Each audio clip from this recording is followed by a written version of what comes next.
సరే నేను గంభీరంగా మౌనంగా చూస్తున్నా. నేను కొడితే వట్టి కొట్టు నాకు అలవాట్లేదు కదా. చూద్దాము.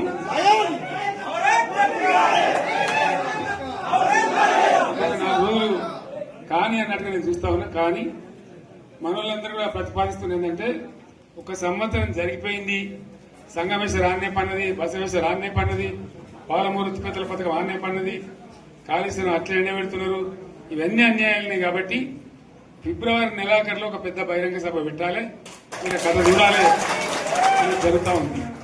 కాబట్టి మీరు కూడా పెద్ద ఎత్తున దయచేసి ఆ సభకు కదిలి రావాలి, చాలా దూరమే ఉండదు. ఆ రకంగా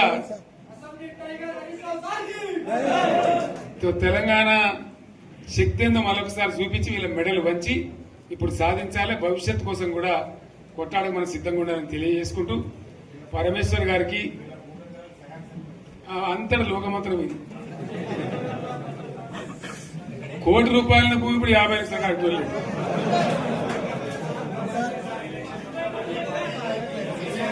ఈ ఒక్కని బాధ ఒక ఆయన వచ్చింది, మన ఒక ఆయన ఒక 10 మంది వచ్చారు హైదరాబాద్కి. అందులోకి 2 ముస్లిం సోదరులు వచ్చారు. साहब सोब तबाह हो गया, इफलासी मुफलसी बच्चे क्या दबे हो गए. तुम्हारा क्या हुआ बहन, तुम्हारा क्या हुआ, तुम हैदराबाद में तुम लोग हैं. मेरा कारोबार है साहब, मेरा छोटा मोटा कारोबार है, होटल भी है, 70% गिर गया. हर कोई पूछ रहे, हर कोई केसीआर को याद कर रहे सामान. వాళ్ళు మాట్లాడుతున్నారు. ఎక్కడ ప్రతి ఒక్కరు భూముల ధరలు పోయినాయి, మన్ను పోయినాయి, మసాలా అన్ని పోయినాయి. ఇంత మంచిగా 4 ఎకరాల రైతు నేను 4 కోట్ల ఆసామని అనుకుంటుండే. అంత ధీమా ఉంది, ఎంత బాగుంటే. హైదరాబాద్ నుంచి అడిగితే కూడా వచ్చి మనం ఇయ్యకపోదాం భూములు, డిమాండ్ పెరగానని. అంత బ్రహ్మాండంగా మారుమూల ప్రాంతంలో కూడా 40 లక్షలు 50 లక్షలు ఎకరానికి ఉండే. అటువంటిది సగానికి సగం పడిపోయి మొత్తం నాశనం చేశారు. వీళ్ళు ఇట్లే వదిలిపెడితే ఇంకింత నాశనం అవుతుంది. కాబట్టి మనం కొట్లాడాల్సిందే. నేను ఇంకొక మాట మీకు చెప్తా. ఎలక్షన్లలో నేను మస్తుగా చూసిన 50 ఏళ్లలో పార్టీలు గెలితే ఓడతాయి.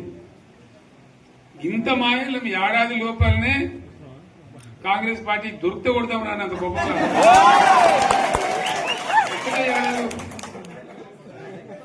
ఇంకా వాళ్ళ పొంద తెలివికి నిన్న వారి పార్టీ వాడే మంది పెట్టలు అదేందో పోలింగ్ పెట్టిన వాడు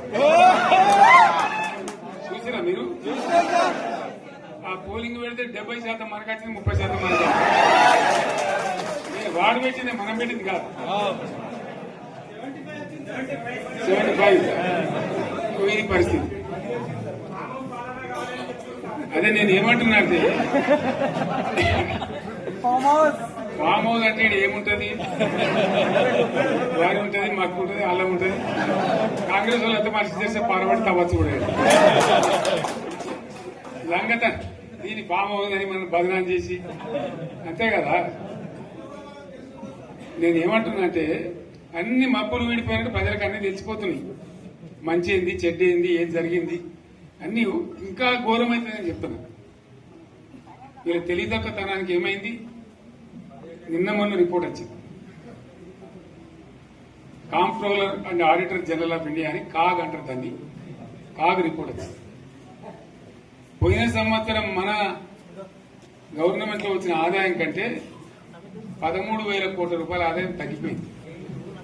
ఇంకా మార్చి పోయే వరకల్లా ఇంకో 3-4 కోట్ల అవుతుంది. అంటే 15,000 కోట్ల ఆదాయం పోతుంది. మన గవర్నమెంట్ ఉన్నప్పుడు ప్రతి ఏడాది 15,000 కోట్లు పెంచుకుంటూ పోయినండి, చెప్పేసుకుంటూ పోయింది. ఏడాది 10 నుంచి 15,000 కోట్ల ఆదాయం పెరిగేది మన టైంలో. అంత జాగ్రత్తగా మనం వ్యవహారం చేస్తాం. ఇలా ఉల్టా 15,000 కోట్లు పడిపోయింది. ఇంకా వాడేమిస్తాడుగా, ఇంకా ఇస్తారా? ఇంకో 4-5 నెలలైతే జీతాలే కష్టమైంది. దొరుకుతుంది అందరు పెండింగ్ పెట్టి రిటైర్ అయిన దొరుకుతలు పైసలు మీరు చూస్తారు కదా పేపర్లలో. సో ఆ విధంగా రాష్ట్ర ఆర్థిక పరిస్థితిని కూడా దివాలా తీయించారు.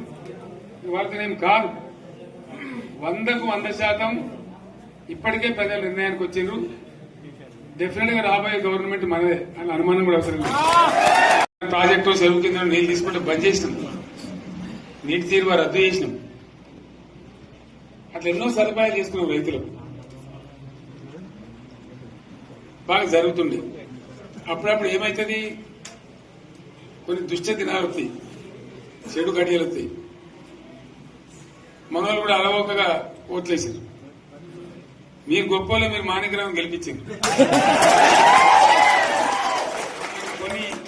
కొన్ని నియోజకవర్గాలలో అత్యాశకు పోయి నేను చెప్పిన కూడా అప్పుడు మంది మాటలు పట్టుకొని మారమానం పోతే మళ్ళీ వరకు ఇల్లు కాలిపోతారు. వీళ్ళని నమ్మితే అమాంతం మింగుతారు, మోసపోతాం.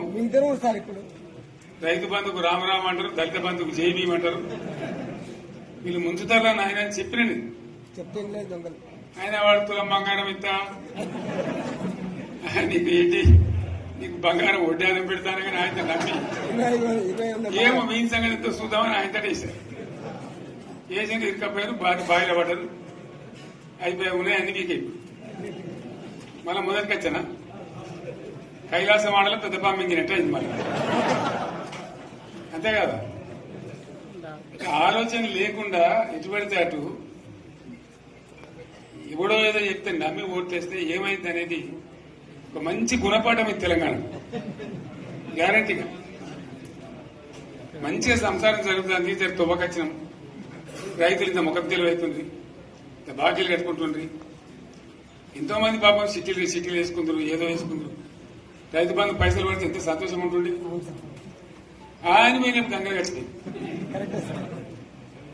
ఇప్పుడు వాడు ఇతడో ఏడో భగవంతుని కడతాడు. ఇచ్చినా కూడా మోసం, ఏదో మళ్ళీ ఎలక్షన్ కోసం దానికోసం చేస్తారు తప్ప కడుపు నిండా ప్రేమ ఇచ్చేది ఇట్లే ఉంటుందా? సర్పంచ్ ఎలక్షన్ మనం ఉన్నప్పుడు కరోనా వచ్చింది. కరోనా వస్తే కూడా నేను రైతు బంధు ఆపలే. కరోనా వచ్చి రాష్ట్రానికి రూపాయి ఆదాయం రాకపోయినా 4-5 మంచి స్కీములు తెచ్చి ఇవాళ కాపాడుకున్నాం. గౌరవంగా బతికింది రైతులు. బీమా వచ్చినండి, రైతు బీమా పెడితే ఎంతమందికి సాయం జరిగింది. గుంట భూములను కూడా మంచిగా సాయం జరిగింది. చిన్న రైతు కూడా సాయం జరిగింది. అట్లా అందరికి మనం గొర్రెల కాపలకు గొర్రెలు ఇవ్వడం కానీ, చేప పిల్లలు కానీ, అనేక రకాల అన్ని వర్గాల ప్రజలను ఎట్లా ఆదుకోనట్లు ఆదుకున్నాం. మా తెలంగాణ కదా మేము తెచ్చుకున్నాం కష్టపడి. మా వాళ్ళందరూ పైకి రావాలి. కాంగ్రెస్ గవర్నర్ ముస్లింలో ఓట్లేసుకుని తప్ప ముస్లింలకు మనం చేసిందా? ఇమాం మౌజంలకు మన జీతం ఇచ్చిందా? మనం వచ్చినాకనే ఫస్ట్ టైం వాళ్ళని గుర్తించి వాళ్ళని గౌరవించుకున్నాం. ముస్లిం మైనార్టీ పిల్లలకు, మన గిరిజన పిల్లలకు, మన ఎస్సీ పిల్లలకు, మన బీసీ పిల్లలకు ఎంత మంచి రెసిడెన్షియల్ స్కూల్ పెట్టుకున్నాం. అందరినీ కూడా ముందు తీసుకుపోవాలి. ఇవాళ మన కళ్ళ ముందని నాకు బాధ కలిగేది ఏంటంటే, చిన్న వర్గాల ప్రజలు కాన్వెంట్ స్కూళ్ళలో చదివించలేరు, వాళ్ళ పిల్లలు కూడా బాగా చదవాలని చెప్పి ఎస్సీలకు, బీసీ, మన మైనార్టీ సోదరులకు గురుకుల పాఠశాలలు పెట్టారు. అద్భుతమైన చదువు చదువుకునే వాళ్ళు. ఇవాళ మొత్తం రోజు బడి పిల్లలు విషాహారము, కడుపు నొచ్చుడు, బాధపడు, పురుగులు అన్నం పెట్టుడు. పిల్లలు వెళ్ళిపోతున్నారు, ఆ స్కూళ్ళ నుంచి ఇళ్ళకి వెళ్ళిపోతున్నారు. తల్లిదండ్రులు కూడా భయపడి తీసుకుపోతున్నారు. ఏం ఘోరం ఇది నాకు అర్థం కాదు. మళ్ళీ ఇది చేసిన కూడా ఇప్పుడు మళ్ళీ అదే కాంగ్రెస్ పార్టీ. అంతేనా?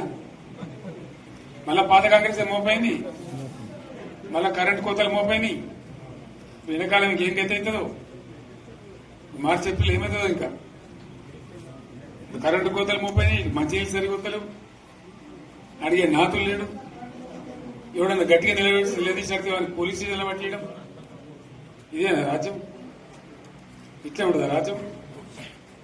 ఎందుకు వచ్చింది ఈ పరిస్థితి చెప్తా. నాకేం గుర్తులేదు.